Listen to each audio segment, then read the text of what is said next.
Bismillah. Oke, hari ini kita akan melanjutkan yang kemarin. Kemarin kan kita sudah buat input sama bisa dilihat di laporannya. Oh ya, data ini sudah saya tambahin teman-teman. Tapi kita belum nambahi filter teman-teman. Kemarin filternya belum kita buat kodenya. Setelah buat filter, kita juga akan buat si dashboardnya. Jadi ketika dimulai awal tuh ada animasi itunya, ada animasi ngitung, kelihatan ya. Terus total laporan sama total siswa itu jadi kalau namanya sama dia nggak akan ditulis siswa baru gitu, jadi termasuk siswa yang lama. Kalau contohnya kan laporannya 6 tapi siswanya 5, berarti ada 5 siswa berbeda dan satu siswa punya 2 data gitu.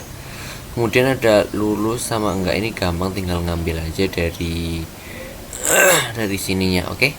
Untuk statistik ini kayaknya nggak perlu deh, kayaknya juga nggak terlalu kelihatan. Dan statistik ini teman-teman juga harusnya bisa buat sendiri karena materi-materinya sudah ada di sebelum-sebelumnya. Oke, terima kasih. Oke, kita mulai dari membuat filter dulu teman-teman. Silahkan ke codingannya. Setelah itu kita lihat filternya itu ada di mana. Tentu di tempat itu ya, di tempat table.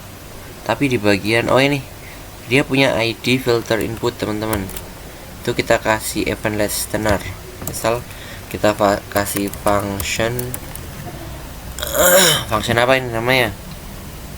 Nama filter input ya. Function nggak usah buat function. Kita targetkan variabelnya aja. Misal filter input sama dengan dokumen dot get element by ID. Ini filter input. Nah, setelah itu si filter input ini kita add event listener. Add event listener. Event listenernya apa? Kita pakai yang namanya key up teman-teman. Oke. Nah, setelah itu kita buat apa yang terjadi ketika key up ini dilakukan. Sip. Pertama, kita akan seragamkan. Maksudnya kan nih, kalau teman-teman perhatikan, di sini ada huruf besar, huruf kecil. Tuh, misal nih, saya pakai huruf besar di sini ya. Itu tetap bisa keluar si ini kan, si ngumar, padahal harusnya kan bentar ya, saya praktekkan lagi kan. Inspect console. Misal mana ya? Nah. 1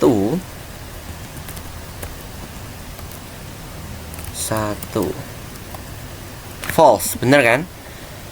Huruf kayak gini, yang pertamanya kapital, yang keduanya satunya kapital, satunya nggak kapital. Kalau misalnya kita apakah dia identik gitu, dia jawabannya false. Tapi kalau di kita ini, padahal ininya kan besar, tapi di sini kita kecil. Tapi kenapa kok bisa tetap munculin? Nah, itu karena kita convert dulu atau kita ubah semuanya jadi ke huruf kecil. Atau kalau teman-teman mau huruf besar ya buat aja huruf besar, tapi di sini kita pakai huruf kecil ya teman-teman. Ini nama variabelnya kita kasih nama keyword, terus filter input value. Jadi semua yang diketikkan di dalam filter input ini kita ubah ke lowercase teman-teman. Keliru to lowercase.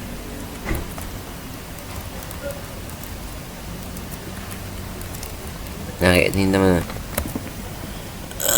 Terus jangan lupa kurung bulatnya, terus titik koma. Nah, setelah itu cons kita buat apa namanya?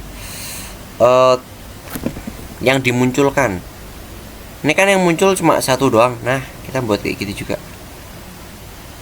Kita buat cons rows. Jadi kita buat variabel yang ngurus penampilan, data yang ditampilkan, dokumen dot query selector all. Apa yang kita pilih? Kita pilih itu tempatnya itu. Dia nampilin pakai variabel apa? Kita copy dari sini aja. Nah, kayak gini. Ctrl C. Cuman di sini kita sampai Ctrl Z, bentar ya. Ctrl V. Kita sampai TR, teman-teman. Sampai table row-nya. Karena body kan karena kita nggak nargetin keseluruhan halaman, kita nargetin satu row doang gitu ya. Jadi kita tulisnya sampai row, teman-teman. Nah, setelah itu kita buat bentuk tunggalnya dari rows itu, rows titik for each ya, teman-teman, pakai for each. Terus kita bentuk tunggalnya kita pakai row aja, panah kurung kurawal, kasih titik koma biar bagus. Kita masukkan apa ya, yang itunya ke dalam variabel, teks kontennya ke dalam variabel row dot text content dot to lowercase. Kayak gini. Mana. Nah, jadi kan yang sini kita lowercase kan, yang sini juga kita lowercase kan gitu, biar sama, endingnya sama gitu. Kalau misalnya salah satu doang yang di lowercase kan, nggak bisa, jadinya kayak bakal kayak gini. Jadi kita lowercase kan semua, jadi semua jadi huruf kecil, akhirnya true gitu ya. Paham ya konsepnya? Nah, setelah kita buat variabel kayak gitu, kita tentukan displaynya sekarang. Mana row titik style titik display kayak gini, sama dengan text titik include. Apa yang diincludekan? Keywordnya, teman-teman, kayak gini. Terus kalau misalnya dia nggak ada gitu ya, kalau misalnya dia ada, yaitu kalau nggak ada tampilkan none. Nah, kayak gini. Oke.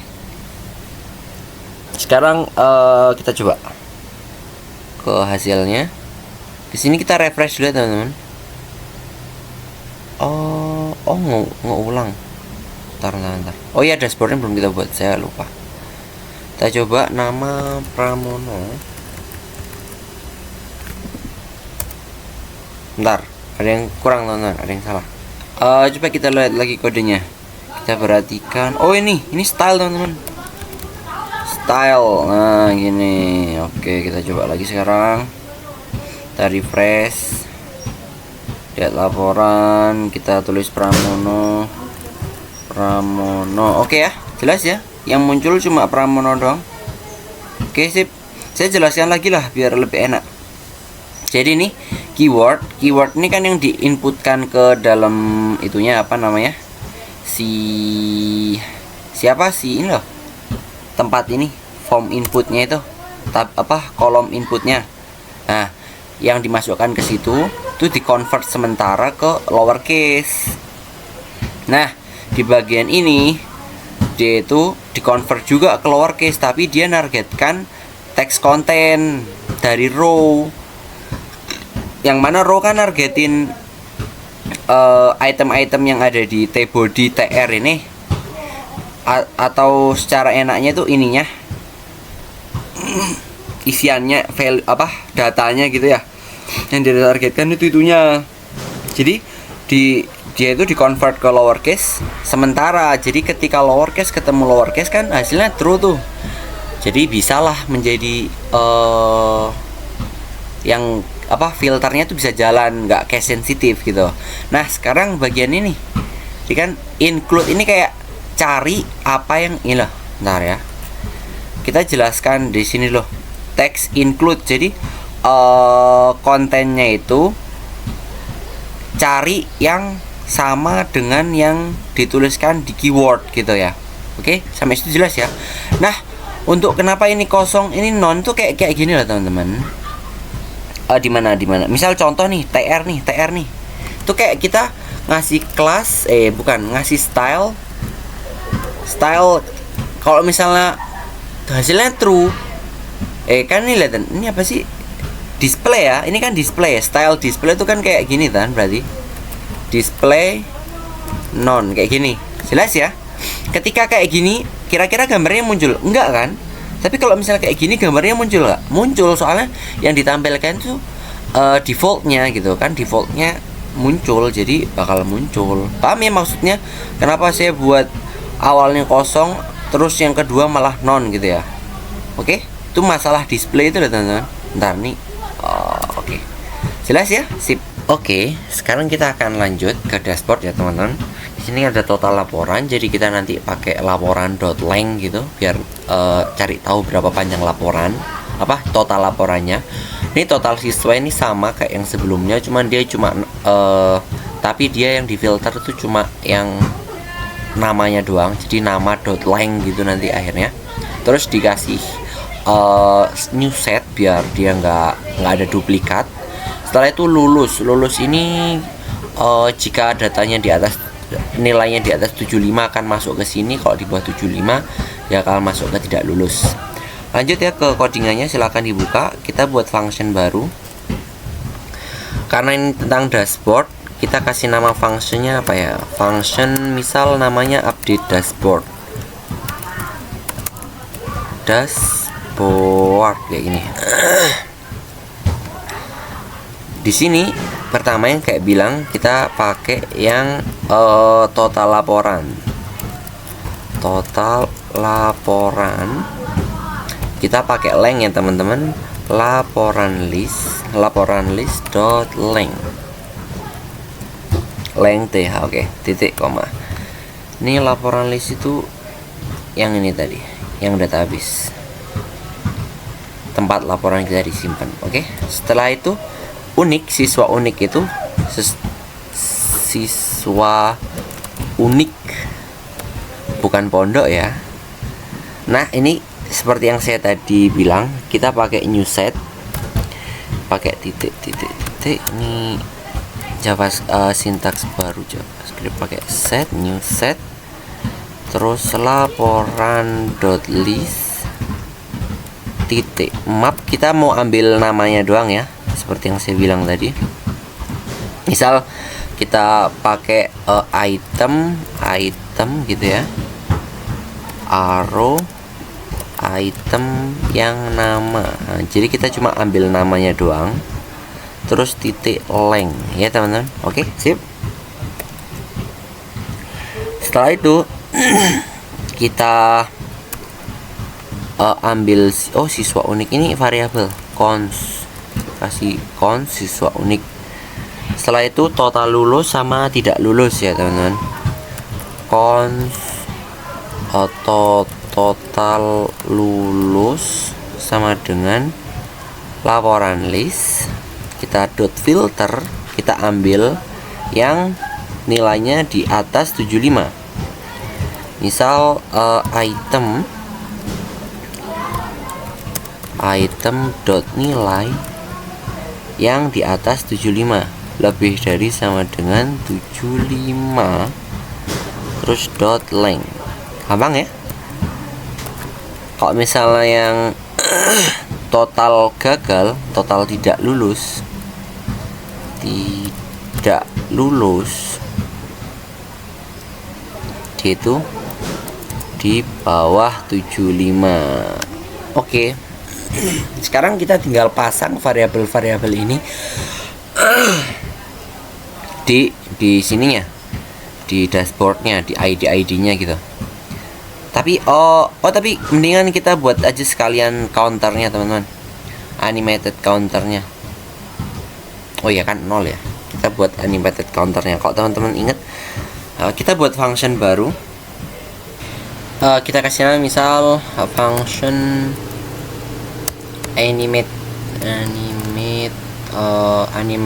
counter kayak gini. Nah, ke animate counter ini kita buat dia nerima dua parameter. Pertama, kalau teman-teman lihat target elemennya mau ditaruh di mana, misal di laporan atau di total siswa atau di lulus atau di tidak lulus. Yang kedua itu target angka terakhirnya, misal nanti ini ada 5 laporan, ini 2 siswa gitu ya, kayak gitu. Jadi dia bakal kita buat nerima parameter elemen ini buat siapa yang dikasih counter, kemudian target ini angka berapa endingnya. Oke. Terus kita buat sebuah variabel awal, angka awalnya itu 0 biar ada animasi bertambah gitu ya. Setelah itu kita buat variabel const increment kayak gini, sama dengan, nah kita pakai matsil teman-teman, nggak pakai matfloor. Kenapa kok pakai matsil? Biar dia dibulatin ke atas. Nah, alasannya apa? Alasannya gini, seandainya nih, alasnya ada di selanjutnya nih, target /20. Nah, kayak gini. Saya jelasin dari awal ini ya, kenapa kok kita ngebagi dia jadi 20. Ini buat apa ya, kenyamanan lah ya istilahnya. Seandainya nggak kita bagi 20, targetnya langsung kita misal cuma gini, increment sama dengan target gitu ya. Ini salah, bahayanya gimana? Bahayanya nanti seandainya datanya ada 1000, masa si user itu harus nunggu sampai 1000 detik 1000 detik, kan kelamaan. Nah, makanya itu kita bagi jadi 20. Kak, kok misalnya datanya cuma 1? Nah, karena datanya cuma kita pakai matsil itu tujuannya seandainya datanya cuma 1 gitu. Saya datanya 1 nih dibagi 20 berapa? Seandainya pakai matfloor kan jadi 0. Nah, kalau misalnya 0 nggak jalan dong animasinya, padahal kan targetnya 1. Makanya itu kita di sini matsil, jadi dibulatin ke atas, walaupun 1 nanti munculnya tetap 1 gitu. Oke. 1 dibagi 20 kalau dibulatin ke atas kan 1 ya. Itu alasan kita pakai matsil, dan itu alasan kita ngebagi target jadi 20 biar nunggunya itu nggak lama gitu. Terus kita buat variabel intervalnya, const interval, sama dengan set interval. Set interval ini bawaan JavaScript kayak gini. Jadi pertambahannya itu kayak gini, currentnya itu ditambah si increment penambahannya. Oke, sip. Jika apakah current targetnya, jadi ini teman-teman ingat ya, ini ya, current plus minus increment tuh, current sama dengan increment plus current gitu ya. Sudah, ini materi JavaScript dasar kok. Ini prosesnya bakal berhenti seandainya gini, if current itu lebih dari sama dengan target, maka current sama dengan target kayak gini. Terus intervalnya animasinya atau intervalnya dihentikan kayak clear interval kayak gini. Nah, setelah itu teksnya diganti jadi targetnya elemen dot text content itu ngikuti si currentnya, nilai sekarangnya. Oke, paham ya? Jadi kenapa ini pakai let? Karena biar dia bisa berubah-berubah. Kenapa harus dirubah? Karena dia bakal ditambah sama nanti nilai targetnya. Targetnya itu nanti misal pakai datanya kita ambil terus pakai length gitu ya. Nah, itu dijadiin target. Seandainya currentnya sama targetnya sama, dia bakal berhenti. Terus elemen yang ada di sininya bakal diganti sama si current. Terus interval antara animasi itu 30 mikrosecond. Oke, sekarang kita pasang di sini. Pasangnya di mana? Gimana? Kita panggil animate counter. Dia kan terima 2 parameter tuh. Pertama elemennya dokumen dot get element by ID. Kita targetkan si angka bulat ini, angka 0, sorry. Angka 0 itu apa? Kita cek dulu. Di mana? Dashboard ya. Nama ini nih. Total laporan, total siswa. Oke. Belum. JavaScript get ID. Terus petik Ctrl V gini. Nah, tadi angka targetnya itu ikut ini, laporan.list yang ini. Total laporan. Nah, kayak gini. Proses selanjutnya sama. Total siswa diambil dari siswa unik ya. Terus total tidak lulus ya, namanya apa ya, total lulus sama total tidak lulus. Oke. Total lulus, Ctrl C, Ctrl V, Ctrl Z, Ctrl V. Terus terakhir Ctrl C, Ctrl V. Nah, oke ya, sudah. Setelah itu animasi ini sudah selesai. Sekarang animasinya harus dijalankan ketika ini dimulai. Kita panggil update dashboardnya. Kita lihat ya. Kita refresh coba. Dah berubah ya. 5. Oke. Tidak lulusnya 0, iya kah? Tidak lulusnya 3, berarti ada kesalahan ntar ya. Oh, di sini teman-teman kesalahannya. Nih, ini total laporan, harusnya kan total tidak lulus ya.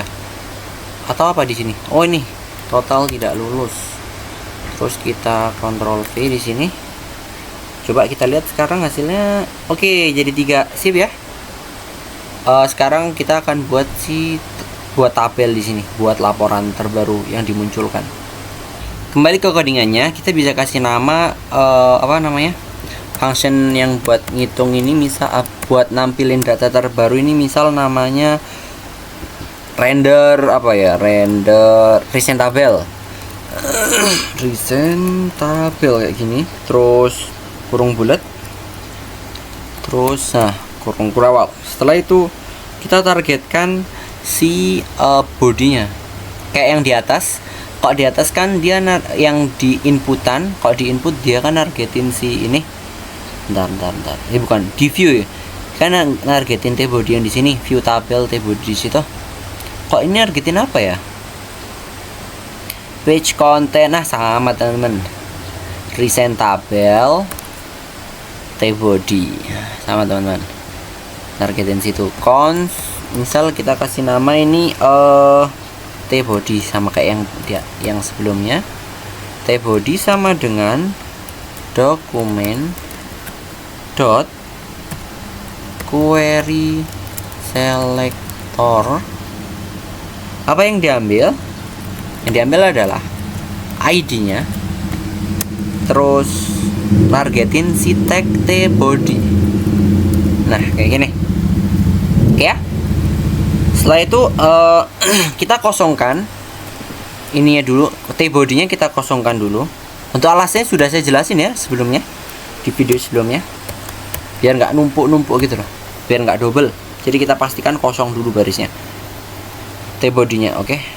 Dan dia cuma ngerender tabel berdasarkan data terbarunya gitu. Terus kita pakai if laporan list ini kalau kosong teman-teman. Laporan list perlu nggak ya kayak gini ya? Length sama dengan kosong, maka tbody dot inner html sama dengan dia bakal nampilin si ini copy aja nggak apa-apa, Ctrl C. Kalau datanya kosong dia nampilin ini gitu, paham ya? Ctrl V. Kayak gitu. Terus jangan lupa kasih return biar nggak undefined. Karena ini data terbaru, jadi nggak semua data kita ambil ya teman-teman. Jadi di sini kita akan buat variabel yang ngambil data terbarunya. Misal 5 data terbaru. Recent. Recent gimana tulisannya? Pakai S. Recent sama dengan laporan list dot, kita pisahkan dia slice cuma 5 aja. Nah, reverse.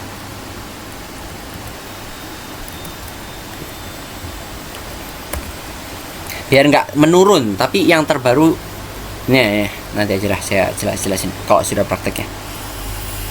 Terus kita recent ini kita buat for each. Recent ini kan buat nambahin 5 tuh, kita buat for each dari setiap 5 itu. Recent dot for each, dia 5 laporan ini buat datanya nanti, sama si index, sama kayak yang pas buat input itu ya, ini index kayak gini. Mana? Oke, kayak gini.